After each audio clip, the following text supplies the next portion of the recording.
আসসালামু আলাইকুম আরহামতুল্লাহ। আজকে তোমাদের সামনে উপস্থিত হয়েছি ন্যাশনাল কলেজের স্কুল শাখার ইসলাম ও নৈতিক শিক্ষার বইটির ৪র্থ অধ্যায় আখলাক এবং পাঠ ১৪ আলস্য বিষয় আত্মশুদ্ধি। আলস্য বিষয় আত্মশুদ্ধি এই বিষয় নিয়ে তোমাদের সামনে আজকে আলোচনার করার প্রয়াস পাব। আশা করছি তোমরা ভালো আছো, সুস্থ আছো এবং হাসি খুশি আছো। অবশ্যই তোমরা সোশ্যাল ডিস্ট্যান্স, যেটা সামাজিক দূরত্ব বজায় রাখছো এবং সরকারি দেওয়া বিধি মেনে চলে লেখাপড়ায় মত্ত আছো আশা করছি। তো আর দেরি নয়, তাহলে আজকে সরাসরি চলে যাই। আমাদের পাঠে নির্ধারিত বিষয় হচ্ছে আত্মশুদ্ধি। অবশ্যই মনে রাখবে ১৪ পাঠ ৪র্থ অধ্যায়, যে অধ্যায়ের নাম হল আখলাক। আখলাক সম্পর্কে আমি এর আগেও তোমাদের সাথে আলোচনা করেছি। তো অধ্যায় হচ্ছে আখলাক, কিন্তু আলোচ্য বিষয় আত্মশুদ্ধি। তাহলে আমাকে আগে বুঝতে হবে আখলাক কি। আখলাক শব্দের অর্থ হলো চরিত্র। চরিত্র, আখলাক যেটাকে বলা হয় ক্যারেক্টার। এই ক্যারেক্টার বা চরিত্র এটা গুরুত্বপূর্ণ একটি বিষয়। প্রত্যেকটি মানুষকেই চরিত্র তৈরি করতে হয় না, চরিত্র অটোমেটিক থেকে যায়। তোমার চালচলনই হচ্ছে তোমার চরিত্র। তোমার কথাবার্তা, চালচলন, খাওয়া দাওয়া, তোমার সংস্কৃতি, সভ্যতা সবগুলো কিন্তু চরিত্রের মধ্যে পড়ে। এই চরিত্রকে আবার দুই ভাগে ভাগ করা হয়েছে, সে বিষয়ে ক্লাস আরেকটা নেওয়া হবে। তো আখলাক, চরিত্রের দুইটি গুণ আছে, সে একটি হলো ভালো চরিত্র, একটা মন্দ চরিত্র। একটা আখলাকে হামিদা এবং আখলাকে জামিমা। আজকে ওই বিষয়ে কিন্তু আলোচনা করছি না, আজকে আমরা আলোচনা করব আত্মশুদ্ধি। তো আত্মশুদ্ধি কী জিনিস? আত্মশুদ্ধি এটা কিন্তু আত্মার ব্যাপার। আত্ম মানে হলো আত্মা, আর শুদ্ধি মানে হলো বিশুদ্ধকরণ। তাহলে আত্মাকে বিশুদ্ধকরণ একটি বিষয় বা চ্যাপ্টার রয়েছে কত ১৪ অধ্যায়, সে বিষয়ে আমরা আলোচনা করছি। তাহলে প্রথমে আমরা আসব যে আত্মশুদ্ধি শব্দের অর্থ কি। আত্মশুদ্ধি আসি। আত্মশুদ্ধি, আত্মশুদ্ধি শব্দের অর্থ কি এটা আমরা আগে চিন্তা করি। তো যখনই তোমাদের সামনে আমি আলোচনা করতে আসি, তখন কিন্তু আমি চেষ্টা করি যে বিষয়টি পড়ানো হবে সেই বিষয় বা শব্দের বা বাক্যের আমি অর্থ বলার চেষ্টা করি, যেটা তোমাদের বইও হেল্প করেছে বিষয়টা। আত্মশুদ্ধি শব্দের শাব্দিক অর্থ কী বা পারিভাষিক অর্থ কী হবে? তো আত্মশুদ্ধির শাব্দিক অর্থ হচ্ছে সংশোধন করা, বিশুদ্ধকরণ এবং পরিষ্কার করা, খাঁটি করা ইত্যাদি হতে পারে। তাহলে আবিধানিক অর্থ আমরা বলছি এখন, আবিধানিক বা শাব্দিক অর্থ আমরা বলবো যে বিশুদ্ধকরণ।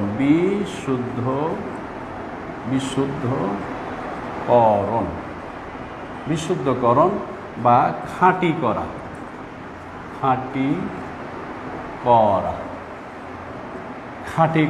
বিশুদ্ধ করা, খাঁটি করা বা পরিষ্কার করা অর্থ ব্যবহার হয়। পরিষ্কারকরণ অর্থ ব্যবহার হয়। তাহলে কয়েকটি অর্থ আমরা নিতে পারি। একটা হলো খাঁটি করা, বিশুদ্ধ করা। আরেকটি অর্থ হতে পারে, সেটা হলো সংশোধন করা।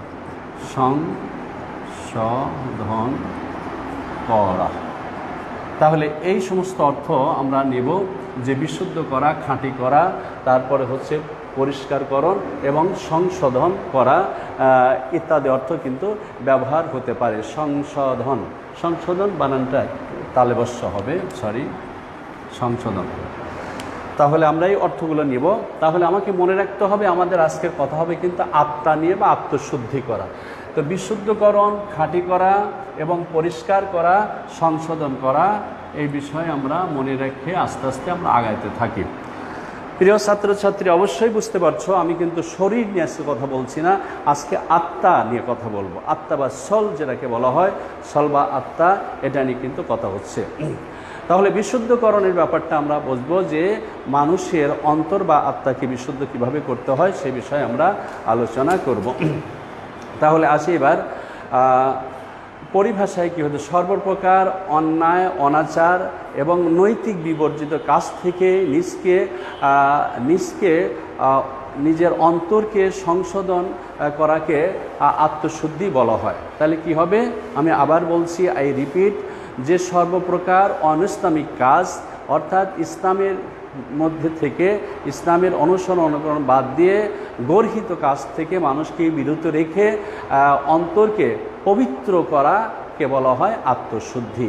এটা হলো পারিভাষিক অর্থ, আমি তোমাদের সামনে বললাম। আচ্ছা, তাহলে মুছে দিই। তাহলে আত্মশুদ্ধির আলোচনা চলছে, অর্থ বুঝতে পারলাম এবং পরিভাষায় বা পারিভাষিক অর্থ আমরা বললাম। তাহলে পারিভাষিক অর্থটা আমরা কি বললাম যেন, যে নিজের অন্তরাত্মাকে অনইসলামিক কাজ থেকে অর্থাৎ গর্হিত কাজ থেকে নিজেকে বিরত রাখতে হবে, বা অন্তরকে, আমার মনকে, আত্মাকে পরিশুদ্ধ করা বা সংশোধন করার নামই হচ্ছে কি আত্মশুদ্ধি।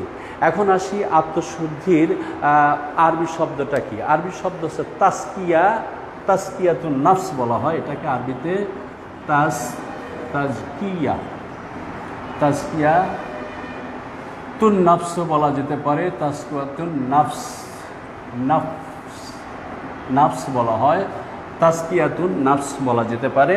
আবার এর আরেকটি বাংলা রয়েছে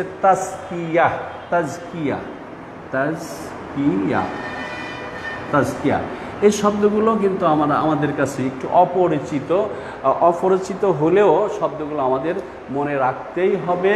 একটা হলো তাজকিয়া আর হলো তাজকিয়াতুন নাফস, বিষয়গুলো আমাদের মনে রাখতে হবে। তাহলে আরবি শব্দ কি বললাম, তাজকিয়াতুন নাফস, আর হচ্ছে এর সংক্ষিপ্ত রূপ হচ্ছে তাজকিয়া, যেটা এখানে লিখেছি, এটা কিন্তু সংক্ষিপ্ত রূপকে বলা হয় তাজকিয়া।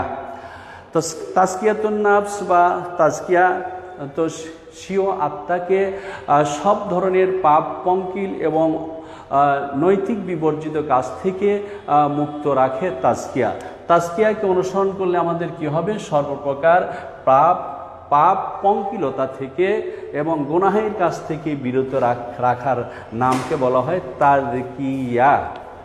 I hope that our student, আশা করছি তোমরা বুঝতে পেরেছো। I hope that our student, তোমরা অবশ্যই বুঝতে পেরেছো। তাহলে আত্মশুদ্ধি, তাজকিয়াতুন নাফস সবই কিন্তু এর পরিপূরক অর্থ। আর আরবির শব্দটা বললাম যে তাজকিয়াতুন নাফস। তো এখন আমরা আসব যে তাজকিয়াতুন নাফসের প্রয়োজন কি, তাজকিয়াতুন নাফস জরুরি কেন বইওয়ালার এটা লিখলেন এবং এটা কেন তুলে ধরার চেষ্টা করছি আমরা।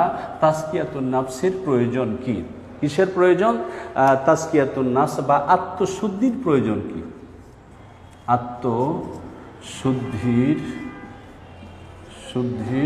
প্রয়োজন কি, এটা প্রশ্ন হতে পারে, তোমাদের মাথায় থাকতে পারে আত্মশুদ্ধির প্রয়োজন কি। আত্মশুদ্ধি আমাদের প্রয়োজন নেই না, এই কথা বললে চলবে না। অবশ্যই আত্মশুদ্ধির প্রয়োজন রয়েছে। আমি একটা কথা মাঝে মধ্যে তোমাদের সামনে বলে থাকি, সেটা হচ্ছে এই, মানুষ যদি চিন্তায় সৎ হয়, তাহলে চিন্তায় সৎ হলে সৎ চিন্তা যদি লালন করে, ভিতরে নেকের কাজ যদি লালন করে এবং মানুষের পরোপকার করার চিন্তা ভাবনা যদি আমার মনে দিলে মাথায় থাকে, তাহলেই কিন্তু আমি ভালো কাজ করতে পারবো। আগে হৃদয়ে লালন করতে হবে, হৃদয়ে লালন না করলে সেটা কখনো করা যায় না। মনের ভিতরে ভালো চিন্তা থাকতে হয়। তোমরা অবশ্যই জানবে, বস্তুত মানুষের দেহ ও অন্তরের সমন্বয় কিন্তু মানুষকে আল্লাহ তাআলা সৃষ্টি করেছেন। তাহলে মানুষ সৃষ্টি হয়েছে কিসের সমন্বয়? এক নম্বরে যদি বলি তাহলে আমাকে বলতে হয় দেহ এক নম্বরে, দুই নম্বর হচ্ছে মানুষের হৃদয় বা অন্তর। তাহলে দেহ, হৃদয়, মন বা অন্তর, এই দুইটি বিষয় নিয়ে কিন্তু মানুষ সৃষ্টি হয়েছে, মানুষ বলা হয়। শুধু মানুষের বডি আছে কিন্তু তার ভিতরে আত্মা নাই, তাহলে কখনোই কিন্তু তাকে মানুষ বলা হবে না।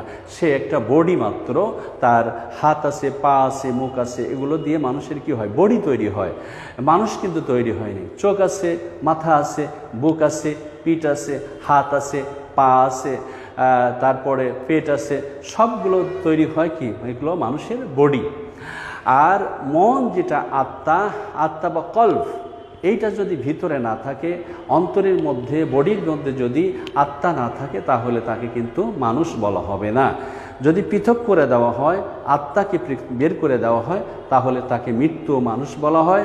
আবার আত্মা সে বডি নাই, যেমন মানুষ মরে গেলে মানুষ কবরের ভিতরে গলে পচে শেষ হয়ে যাচ্ছে আমরা দেখছি। আবার হিন্দু ধর্মে আমরা দেখছি যে তাকে চিতায় পুড়িয়ে দাহ করা হয়, সেখানে শেষ, কিন্তু আত্মা বা সোল কিন্তু থেকে যাচ্ছে। তাহলে তাকেও কিন্তু মানুষ বলা হয় না।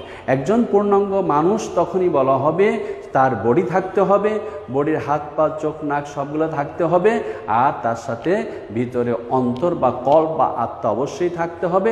তখনই তাকে কি বলা হবে, মানুষ বলা হবে। ক্লিয়ার? প্রিয় ছাত্রছাত্রী, অবশ্যই বিষয় তোমরা বুঝতে পেরেছি। এখন আসি ভূমিকা কি, আত্মার ভূমিকা কি বা হৃদয়ের ভূমিকাটা কি, কি কাজ করে, সেগুলো আমরা আলোচনা করছি।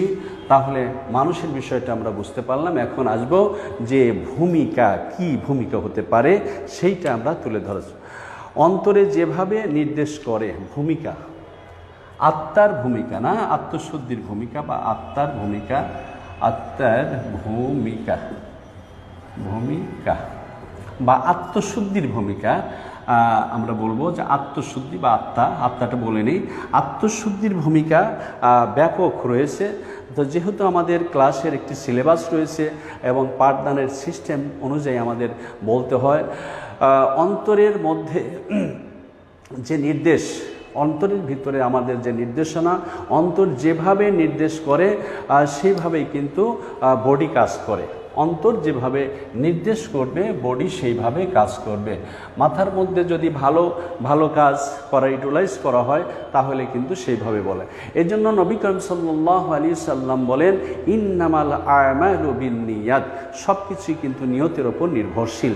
তুমি যদি কোনো কাজ করো, যদি তোমার মনের মধ্যে যদি ভালো কিছু লালন করো, তাহলে তোমার কাজটা ওই বিশুদ্ধতার পূর্ণাঙ্গ মাত্রায় পৌঁছে যাবে। আর অন্তরাত্মা বা মন যেভাবে নির্দেশ করবে সেইভাবেই কিন্তু বাস্তবায়িত হবে। মহানবী সাল্লাল্লাহু আলাইহি সাল্লাম এভাবে বলেছেন, মানুষের বডির মধ্যে এক টুকরো গোশতের টুকরা রয়েছে। কি আছে? গোশতের টুকরা, যেটাকে বলা হয় কল্ব। আরবিতে কল্ব বলা হয়, বাংলায় হৃদয় বলা হয়, ইংরেজিতে হার্ট বলা হয়। রিদম মানে কল্ব, হার্ট এবং অন্তর। এই অন্তরাত্মা মহানবী সাল্লাল্লাহু আলাইহি সাল্লাম তাঁর ভাষায় এভাবে বলেছেন, মানুষের শরীরের ভিতরে এক টুকরা গোশতের টুকরা রয়েছে, অর্থাৎ একটা গোশত বা মাংসের টুকরা আছে। সেইটা যদি, যেটাকে হার্ট, এই হার্ট বা হৃদয়ের যদি পরিশুদ্ধ হয়, তাহলে তোমার অন্তর পরিশুদ্ধ হবে। অন্তর পরিশুদ্ধ হলেই তুমি একজন ভালো মানুষ হতে পারবে।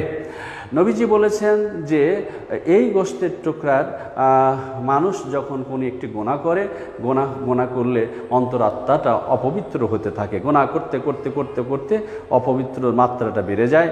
মহানবী আরও বলেছেন যে মানুষের আত্মা বা সোল, এই অন্তরটা হলো একটি স্বচ্ছ আয়নার মতো, কাঁচের মতো।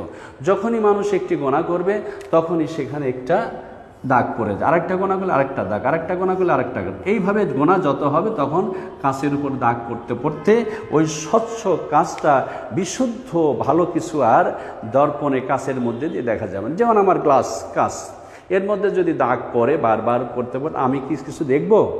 ওই দাগের অন্ধকারের মধ্যে আমার সেই কাঁচের বিস্তৃত সেই আলোক রশ্মি আর আমি দেখতে পাবো না। তেমনিভাবে নবী বলেছেন, মানুষের অন্তর, এই অন্তরের মধ্যে যখন গোনা হয়, তখন দাগ পড়ে পড়ে পড়ে পড়ে সে আর ভালো কিছু দেখতেই পায় না, ভালো কিছু করতেই পারে না। তার অন্তরটা গোমরাহী হয়ে গিয়েছে, সে ভালো কাজ করতে পারবে না। মানুষের অমঙ্গল চায়, সে মঙ্গল কিছু করতে পারে না। তাহলে বোঝা যাবে যে হচ্ছে তার অন্তরাত্মা অপবিত্র বা নোংরা হয়ে গিয়েছে। এর জন্য নবী বলছেন, এর থেকে যদি বাঁচতে চাও, তাহলে অবশ্যই তোমাদের যেমন মরিচিকার জন্য একটা রেয়াত রয়েছে, যে বারবার এটা রেয়াত দিয়ে ঘষা হয়। মরিচিকার দাও, কোড়াল, খন্তা, কাশি, এগুলোকে পরিষ্কার করার জন্য, ধারাল দেওয়ার জন্য রেয়াত রয়েছে। তেমনি নবী বলেছেন এই অন্তরাত্মাকে পরিশুদ্ধ করতে হলে তোমাকে জিকির করতে হবে, অর্থাৎ আল্লাহর নামের জিকির করতে হবে, কোরআন তেলাওয়াত করতে হবে, রোজা রাখতে হবে এবং ভালো কাজ করতে হবে, নামাজ পড়তে হবে, তসবিহ তাহলিল করতে হবে। তাহলে অন্তরাত্মা আস্তে আস্তে কি হবে? পবিত্র হবে। মানুষকে আল্লাহ তাআলা ইবাদতের জন্য সৃষ্টি করেছেন। কিসের জন্য সৃষ্টি করেছেন? মানুষকে আল্লাহ ইবাদতের জন্য সৃষ্টি করেছেন। ইবাদতের জন্য সৃষ্টি করেছেন। আল্লাহ তাআলা মানুষকে ইবাদতের জন্য সৃষ্টি করেছেন। কিসের জন্য? ইবাদত। এখন সেই ইবাদতটা এখন যদি তোমরা মনে করো, স্যার আপনি বললেন যে মানুষকে ইবাদতের জন্য সৃষ্টি করেছে, তাহলে আমরা শুধু নামাজ রোজা এসব নিয়ে থাকবো, কোরআন তেলাওয়াত জিকির আজগার নিয়ে থাকবো, আমাদেরকে কোনো কাজ নাই? হ্যাঁ, এখানেই কিছু ব্যাখ্যার প্রয়োজন। সেটি হলো এই যে নামাজ রোজা হজ যাকাত তসবিহ তাহলিল এবং ভালো কাজ করব, এগুলোই শুধু ইবাদত নয়, প্রত্যেকটি কাজের মধ্যে ইবাদত রয়েছে। যেমন তোমরা যদি বইটা খোলো, বই খোলার আগে যদি আল্লাহর নাম নিয়ে খোলো, বিসমিল্লাহির রহমানির রহিম, রব্বি জিদনি ইলমা, তুমি বিসমিল্লাহ বলে শুরু করলেই যতক্ষণ তুমি পড়তে থাকবে ততক্ষণ আল্লাহর ইবাদতের মধ্যে তুমি থাকবে। ক্লিয়ার? যে কোনো কাজ যদি ভালো কাজ করার আগে বিসমিল্লাহ বলো, সেই কাজটা তোমার ইবাদতে পরিণত হবে, সেই কাজটা নেকির দ্বারা পড়বে। যেমন নামাজ পড়ল, যতক্ষণ পড়ো নামাজে আমরা নেকি পাবো, রোজা রাখছি তো নেকি পাবো, কোরআন তেলাওয়াত করছি নেকি পাবো। নবী আলাইহিস সালাম বলেছেন, রাসূল পাক সাল্লাল্লাহু আলাইহি সাল্লাম বলেছেন, তেমনিভাবে তুমি যদি কোনো মানুষের কল্যাণের জন্য কাজ করছো বা ভালো কাজ করছো, লেখাপড়া হতে পারে, অঙ্ক হতে পারে বা কোনো কর্ম হতে পারে, সব কাজের মধ্যে যদি শুরুতে ইসমুল্লাহি আলাইহি বিসমিল্লাহ বলে শুরু করো, যতক্ষণ কাজ করতে থাকবে ততক্ষণ তোমার নেকি হতে থাকবে। সুবহানাল্লাহ, সুন্দর কথা না? তো যাই হোক, এখন আমরা আসি যে সৃষ্টি করেছেন। তো ইবাদতের মধ্যে আমাদের কিছু জিনিস লক্ষ্য রাখতে হবে, আর ইবাদতের শর্ত হচ্ছে পবিত্রতা। তাহলে পবিত্রতা অর্জন করে আমাদের ইবাদত করতে হবে। ইবাদত করার আগে কি করতে হবে? পবিত্রতা। এই পবিত্রতা আবার দুইভাবে হতে পারে, একটা শারীরিক পবিত্রতা আর একটা হলো আত্মিক শারীরিক পবিত্রতা। একটা হলো শারীরিক পবিত্রতা, আর একটা হলো আত্মিক পবিত্রতা। আত্মিক, যেটাকে আত্মার বলা হয়, আত্মিক পবিত্রতা।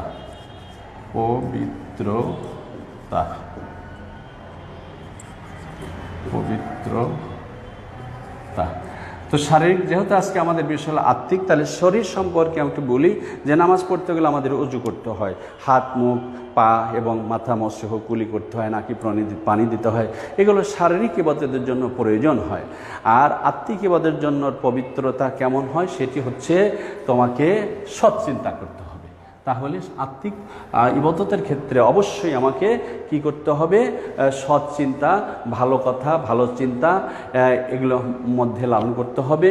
অতএব তাহলে আত্মিক পবিত্রতার জন্য আমাকে প্রথমে সৎ চিন্তা করতে হবে, ভালো কথা, নেকের কথা মানুষের মধ্যে, অন্তরাত্মার মধ্যে স্থাপন করতে হয়। যেমন আল্লাহ তাআলা বলেছেন, ওয়া ইন তুবদু মা ফি আনফুসিকুম আও তুখফুহু ইউহাসিবুকুম বিহিল্লাহ। মানুষ তোমাদের অন্তরের মধ্যে তোমার গোপনের যে চিন্তা করো, কখনো সেটাকে প্রকাশ করো, আবার কখনো সেটাকে বুঝতে দাও না, মনের মধ্যে পরিকল্পনা করে রাখো। আল্লাহ তাআলা বলেন, ওয়া ইন তুবদু মা ফি আনফুসিকুম, তোমার অন্তরের মধ্যে যাহা কিছু আছে, আও তুখফুহু, সেটাকে গোপন করো এবং প্রকাশ করো, সব কিছুই আমি আল্লাহ জানি, তারও একটা হিসাব হবে।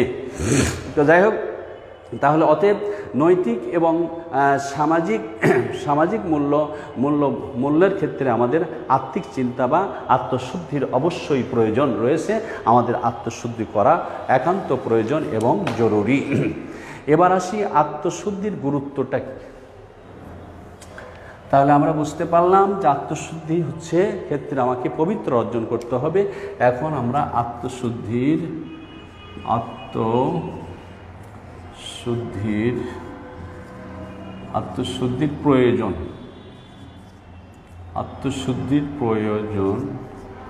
প্রয়োজন।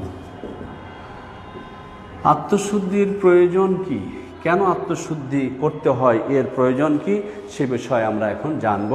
আত্মশুদ্ধি মানুষকে বিকশিত করে এবং সাফল্যতা দান করে। আত্মশুদ্ধির মাধ্যমে কি হয়, মানুষ কি হয়, বিকশিত করে, মানুষকে বিকশিত করে, মানুষকে মর্যাদাবান করে, মানুষকে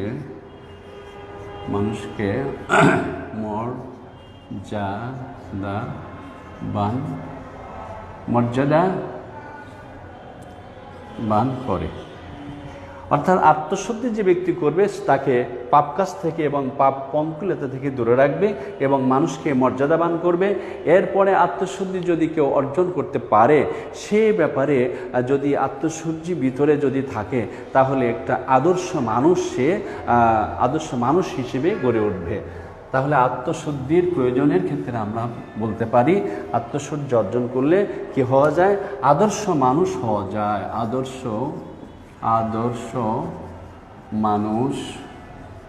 মানুষ হওয়া যায়, আদর্শ মানুষ হওয়া যায়। আত্মশুদ্ধি অর্জন করলে আদর্শ মানুষ হওয়া যায়। এই জন্য আত্মশুদ্ধি আমাদের অতীব জরুরি এবং প্রয়োজন। আত্মশুদ্ধি আমাদের থাকতেই হবে। আত্মশুদ্ধি না থাকলে আদর্শ মানুষ হওয়া যাবে না। আদর্শ মানুষ হতে গেলে আমাকে কি করতে হবে, আত্মশুদ্ধি অর্জন করতে হবে। আর এই আত্মশুদ্ধি অর্জন করলে আমাকে ইহল জগৎ অর্থাৎ দুনিয়ার জিন্দেগি যেটা বলি, ইহকাল ও পরকালের জীবন, ইহকাল ও পরকালের জীবন হবে শান্তিময় হবে। প্রিয় ছাত্রছাত্রীরা, তাহলে আত্মশুদ্ধি যদি না থাকে তাহলে তাকে আদর্শ মানুষ বলা যাবে না। আত্মশুদ্ধি থাকলে আদর্শ মানুষ হওয়া যায়, ইহকাল এবং পরকালে শান্তি পাওয়া যায় এবং মর্যাদা বৃদ্ধি হয়। এটা আমরা বুঝতে পারলাম। এজন্য আদর্শ মানুষ একান্ত প্রয়োজন। এবার আসবো আত্মশুদ্ধির সফলতার মাধ্যম। আত্মশুদ্ধি অর্জন করলে সফলতা হওয়া যায়, সে ব্যাপারে আবার একটু আলোচনা করছি। তাহলে আত্মশুদ্ধিটা কি জিনিস, একটা মাধ্যম। আত্মশুদ্ধি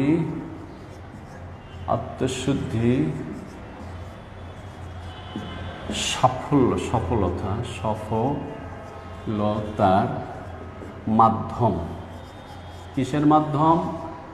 আত্মশুদ্ধি কিন্তু সফলতার মাধ্যম। কিসের মাধ্যম? সফলতা। আত্মশুদ্ধির মাধ্যমেই কিন্তু সফলতা আসবে। সফলতা এমনি আসবে না, আত্মশুদ্ধির মাধ্যমে সফলতা আসবে। সেই সফলতা যদি আমরা ধরতে চাই তাহলে আমাকে অবশ্যই আত্মসমালোচনা করতে হয়, অর্জন করতে পারে না। এবং যেমন সফলতা অর্জন করতে হলে অবশ্যই আমাকে কি করতে হবে, কলুষতা মুক্তি হতে হবে। পাশাপাশি সে কখনো আত্মশুদ্ধি ছাড়া মানুষ কখনো অন্যায় কাজ থেকে বিরত থাকতে পারবে না। আত্মশুদ্ধি অর্জন না করলে সে কলুষতা থেকে মুক্তি হতে পারবে না। আত্মশুদ্ধি যদি না থাকে সে কখনোই সফলতার অর্জনের মূল ঘাঁটিতে পৌঁছতে পারবে না। এগুলো আমাদের জানতে হবে।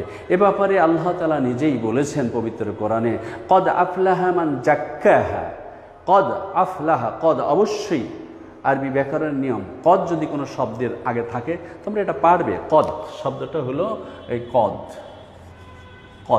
কদ আফলাহা, আফলাহা কদ, এই কাব দাল জবর হলো কদ আফলাহা মান জাক্কাহা।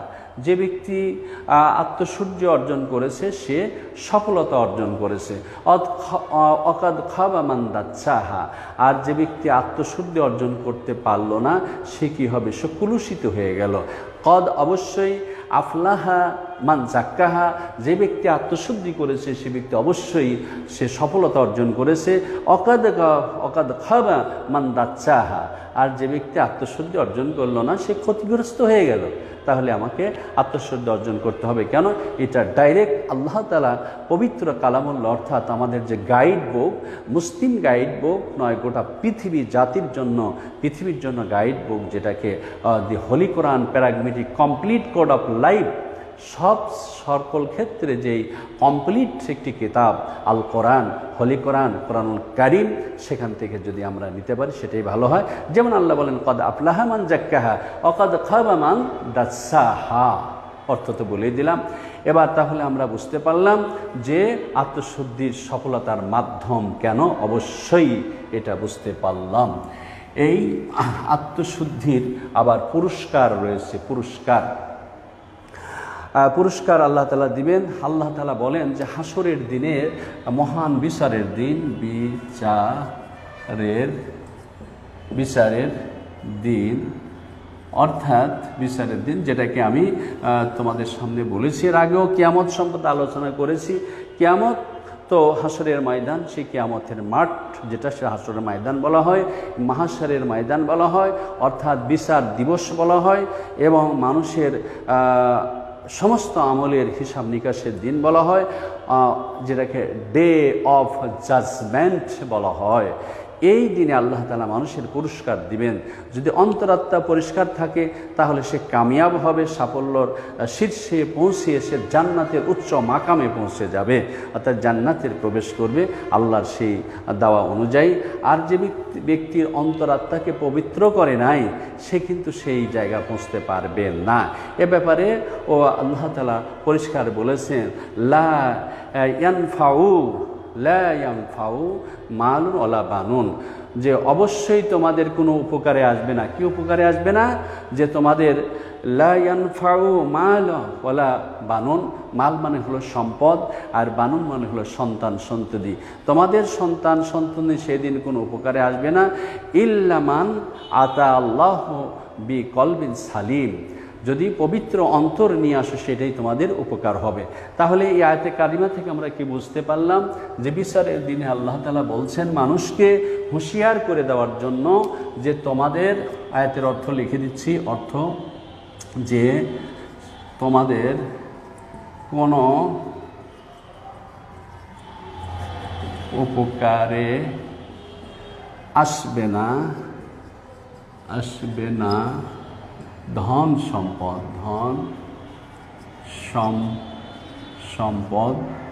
ও সন্তান সন্ততি, ধন সম্পদ এবং সন্তান সন্ততি বা সন্তান আদি বা ছেলে মেয়ে যাই থাকুক কারণ ধন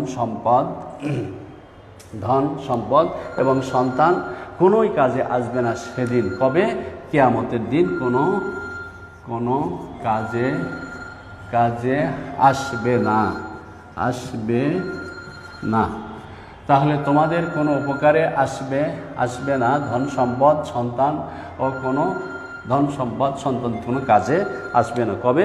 হাসরের কঠিন বিচারের দিনে তোমাদের সেই ধন সম্পদ কোনো কাজে আসবে না।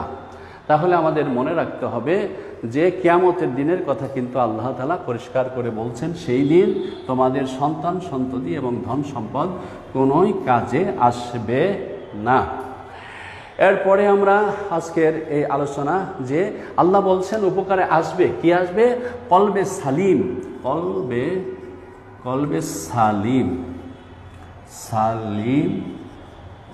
সালিম নিয়ে আসতে হবে। কলবে সালিম। এখন আসি কলবে সালিমটা কি? কলবে সালিম হচ্ছে পবিত্রতা অন্তর, যে অন্তরের মধ্যে গোনা নাই। বিশুদ্ধ অন্তঃকরণ নিয়ে যদি আমার হাসরের ময়দানে আমার সঙ্গে সাক্ষাৎ করতে আসো তাহলে তোমরা কামিয়াব হয়ে যাবে। তাহলে পরিষ্কার হয়ে গেল আমাদের দুনিয়ার যদি ধন সম্পদ কোনো কাজে কিন্তু আসবে না। হাসরের ময়দানে এই ধন সম্পদ নিয়ে উঠতে পারবো না, সন্তান সন্ততিও নিয়ে যেতে পারবো না, কোনো উপকারে আসবে না। শুধু কলবে সালিম, অন্তরাত্মা যদি পবিত্র হয় তাহলে আল্লাহ তাআলা আমাদেরকে ক্ষমা করবেন এবং মাফ করে দিবেন। এই আয়াতের অর্থ হলো এই। এখন আসি আত্মশুদ্ধির উপায়। কিভাবে আত্মশুদ্ধি করা যেতে পারে, এর উপায়টা কি? এই উপায়টা একটু আগে আমি তোমাদের ক্লাসেই বললাম যে আত্মশুদ্ধির উপায় আছে, সেটা হলো এই আত্মশুদ্ধির উপায়। কিসের উপায়? আত্মশুদ্ধির উপায়। আত্মশুদ্ধির উপায় হচ্ছে যেটাকে মানে কলবে সালিম, অন্তরাত্মাকে পবিত্র করার উপায়টা কি? উপায়টা তাকে বলেছি যে কাঁচের মতো দাগ পড়ে যায়। বলেছি কাঁচের মধ্যে গোনা করলে দাগ পড়ে যায়। এটা মোছার উপায় হলো, যেমন আমি লিখছি, লেখার পরে মুছে দিচ্ছি, ডাস্টার দিয়ে মুছছি বা মুসলিদিরাকে মুছছি ডাস্টার। এইটাকে মুছে ফেলার মাধ্যম হলো আল্লাহর জিকির করা, তসবিহ পড়া, তাহলিল পড়া, কোরআন তিলাওয়াত করা, ভালো কাজ করা। এগুলো গোনাহ থেকে বাঁচার উপায় এবং গোনাহকে না করা। আর গোনাহ হয়ে গেলে সাথে সাথেই তাওবা তাসির পড়ে নেকের কাজ করে ফেলা। ভুল হবে, মানুষের ভুল হবে, এটাই আল্লাহর জন্য ইনসান নাম রেখেছেন। ভুল হয়ে যাবে, সাথে সাথে আমি অন্তরাত্মা দিয়ে আমি আল্লাহর কাছে তাওবা করব, করার পরে নেকের কাজ করে শুধরিয়ে নেব এবং ওই গোনাহ থেকে বিরত রাখলেই আল্লাহ তাআলা আমাদের শুদ্ধি করে দিবেন বা কলবে সালিম করে দেবেন। যেমন আল্লাহ বলছেন কাল্লা বাল রানা আলা কুলুবিহিম, যে তোমাদের অন্তরকে তোমরা পরিশুদ্ধ করবে। কিভাবে পরিশুদ্ধ করা যায়? আল্লাহ বলছেন তাদের কৃতকর্মই তাদের অন্তরাত্মার মরিচেকা ধরিয়ে দিয়েছে। কাল্লাবাল রানা আলা কুলুবিহিম মা কানু ইয়াকসিবুন। আল্লাহ বলছেন যে মাকানা ইয়াকসিবুন, তাদের কর্মফলই তাদের অন্তরাত্মাকে ঝং ধরিয়ে দিয়েছে এবং অন্তরাত্মাকে অপবিত্র করেছে। কাল্লাবাল রানা আলা কুলুবিহিম, অবশ্যই তোমাদের অন্তরাত্মার মধ্যে যে মানুষ অন্তরাত্মা রয়েছে, সেটা কি হয়েছে? মা কানু ইয়াকসিবুন, তোমরা যা কামাই করো দুনিয়ার জিন্দিগির করতে গিয়ে যে গুনাহ কাজ করো, সেই গুনাহটার কারণে তোমাদের অন্তর আত্মা অপবিত্র হয়ে গিয়েছে। এ থেকে বাঁচতে হলে অবশ্যই আমাদের নেকের কাজ করতে হবে এবং কলুষিত পথ থেকে মানে গুনাহের কাছ থেকে আমাদের অবশ্যই বিতাড়িত থাকতে হবে। এ ব্যাপারে রাসূল বলেন সেকালাতুল কলবে জিক্রিল্লাহ, অর্থাৎ একটা রেত রয়েছে, এই রেত হলো নেকের কাজ দ্বারা তোমার অন্তরাত্মাকে ঘষে তুমি পরিষ্কার করে কলবে সালিম নিয়ে আমার কাছে আসো। প্রিয় ছাত্রছাত্রী, তোমাদের আজকের আলোচনা ছিল এই, যেটা আমি বলেছি আত্মশুদ্ধিটা আমরা মোটামুটি বুঝলাম। আত্মশুদ্ধি কী সেটা বুঝতে পেরেছি, আত্মশুদ্ধি শাব্দিক অর্থ বুঝতে পেরেছি আলোচনা থেকে, এবং এই আলোচনা থেকে বুঝতে পেরেছি পারিভাষিক অর্থ কী, আত্মশুদ্ধির উপায় কী এবং সফলতার মাধ্যম কী, সেগুলো আমরা জানতে পেরেছি। অবশ্যই তোমরা ভালো থাকবে এবং পরবর্তী ক্লাসের তৈরি থাকার জন্য তোমরা রেডি থেকো। তোমাদের পরীক্ষা কিন্তু সামনে, সে বিষয় মাথায় রাখতে হবে। আশা করি আল্লাহ তাআলা তোমাদের ভালো রাখবেন এবং সোশ্যাল ডিস্টেন্স বজায় রাখবে এবং ন্যাশনাল কলেজের ছাত্র এই পরিচয় তোমার মধ্যে থাকতে হবে যে তুমি ন্যাশনাল, তোমাকে দেখে যেন বোঝা যায় কথাবার্তায় ইউনিফর্ম যদি পরে বাইরে নাও যাও, তাহলে তোমাকে মধ্যেই থাকতে হবে, ঘরের ভিতরেই বা সামাজিক ডিস্টেন্স বজায় রেখে। ন্যাশনাল কলেজের ছাত্র, এটা তোমার কথার মাধ্যমে ফুটে উঠতে হবে, তোমার আদর্শের মধ্যে, তোমার ক্যারেক্টার মধ্যে যেন ন্যাশনাল কলেজের বা ন্যাশনাল স্কুল শাখার যে তুমি যে ছাত্র, সেটা যেন ফুটে ওঠে। এটাই হবে তোমার আত্মশুদ্ধির আরেকটি উপায়। ধন্যবাদ, ভালো থেকো। আত্মশুদ্ধি হলে নেকের কাজ অবশ্যই করতে হয়। আসসালামু আলাইকুম ওয়া রাহমাতুল্লাহ।